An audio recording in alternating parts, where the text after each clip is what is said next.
ከእንቅልፌ የተነሳው ኦ ማይ ጉድነስ ከእንቅልፌ የተነሳው 7 ሰዓት ላይ ከእንቅልፌ የተነሳው ከዛ ስልኬን መደወያውን ስነካው 3 ጊዜ ፈለገ ወንድሜ ደውሏል 3 ጊዜ ከዛ ነቃ እንዳለ ሰው ደወልኩለት ሄሎ ፈልዬ ያልኩት ነቃ እንዳለ ሰው በጣም እንቅልፍ ልብ ውስጥ ነኝ ገና የመጀመሪያ ላይ ከዛ ጎረምሳው የት ነህ አለኝ አቤት ነቅቻለሁ አልኩኝ እግዚአብሔር አልጠይቀ አቤት ነቅቻለሁ በቃ ቦሌና አለኝ እሺ መጣው አልኩኝና ዘጋውና ስልኩን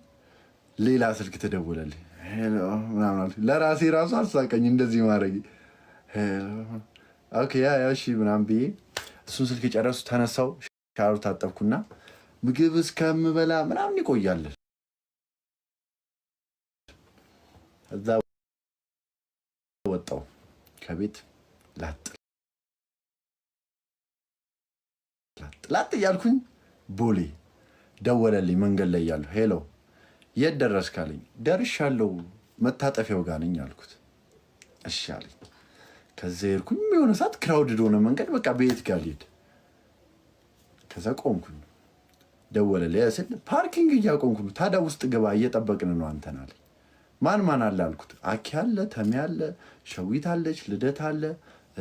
ጋዴ አለ አሉ ሁሉም አለኝ በቃ መጣው እኔንም ጠብቁት መጣው ብዬ በዚህ በዛ ብዬ ደረስኩኝ ፓርኪንግ አቆምኩና ላጥ ያልኩ ደወልኩለት የቱ ጋር ናችሁ አልኩት ውስጥ ገብተህ ወደ ቀኝ ታጠፋለኝ ውስጥ ገብቼ ወደ ቀኝ ስታጠፍ ሽንት ቤት ገባ አረ ሽንት ቤት ነው ያለሁት ፈልዬው የት ጋር ነው አልኩት ና ወጣ ብልና ወደዛኛው ወደ ቀኝ ታጠፋለኝ እሺ ብዬ ዘጎለል ያልኩ ሴት እጁን እንዲህ አለልኝ ከዛ ቁጭ ብሎ እጁን እንዴት እንዲልልኛል ብዬ በጣም ተሰማኝ እንዴት ምናምን ብዬ ጠጋ ስለካ ቆሞ ነው እንዲህ ያልልኝ የነበረው አላስተዋልኩ ያ ችግሩ የኔ ነው ከዛ ሄድኩኝ በጣም በቃ ደስ አለኝ ሸዊትን ሳያት አክቹዋሊ ላይክ በፊት የወንዶች ጉዳይን በደንብ ነው ያየነው አብዛኞቻችን የወንዶች ጉዳይን እና በጣም በቃ እዛ ላይ ያለው ካራክተር በደንብ በቃ you know like still ቃላቶች እስከ ማስታወስ ማለት ነው ቃላቶች እስከ ማስታወስ ማቃት አርቲስት ነች ከዚህ በፊት